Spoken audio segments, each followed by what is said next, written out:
ജബൽ അബൂ ഖുബൈസിന്റെ തായ്വാരത്തേക്ക് മക്കക്കാരെ മുഴുവനും ഒരുമിച്ച് കൂട്ടിയിട്ട്, മക്കയിലെ തറവാട്ട് പ്രമാണിമാരെ മുഴുവനും ഒരുമിച്ച് കൂട്ടിയിട്ട് ലോകത്തിന്റെ നേതാവ് ഹബീബ് റസൂലുള്ളാഹി സ്വല്ലല്ലാഹു അലൈഹി വസല്ലം തങ്ങൾ ഒരു ചോദ്യം ചോദിക്കുന്നുണ്ട്.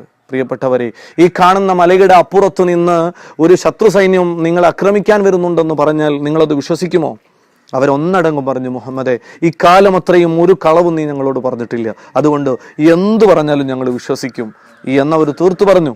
അപ്പോഴാണ് മുത്തുനബി സല്ലല്ലാഹു അലൈഹി വസല്ലമ തങ്ങൾ ഇത്ര കാലവും നമ്മൾ ആരാധിച്ചിരുന്ന ലാത്തയും ഉസയും മനാത്തയും അടക്കമുള്ള ബിംബങ്ങൾ അതൊക്കെ വെറുതെയാണ്, നമ്മുടെ ആരാധനക്കർഹനായിട്ടുള്ളത് ഏക ഇലാഹായ അള്ളാഹുവാണെന്ന സത്യവും ഞാൻ അള്ളാഹുവിൻ്റെ റസൂലാണെന്ന സത്യവും ഒക്കെ അവരോട് പറയുന്നത്. അത് കേൾക്കുമ്പോൾ അവർക്ക് സഹിക്കാൻ കഴിയുന്നില്ല. തബ്ബല്ലക്കയാ മുഹമ്മദ്, മുഹമ്മദ് നിനക്ക് നാശമെന്ന് പറഞ്ഞുകൊണ്ട് അവർ ആക്രോശിക്കുകയാണ്. പ്രശ്നങ്ങളുടെ ഒരു വലിയ തുടക്കം അവിടെ ഉണ്ടാവുകയാണ്. പിന്നീട് അങ്ങോട്ട് നീണ്ട 13 വർഷക്കാലം മുത്തുനബി സല്ലല്ലാഹു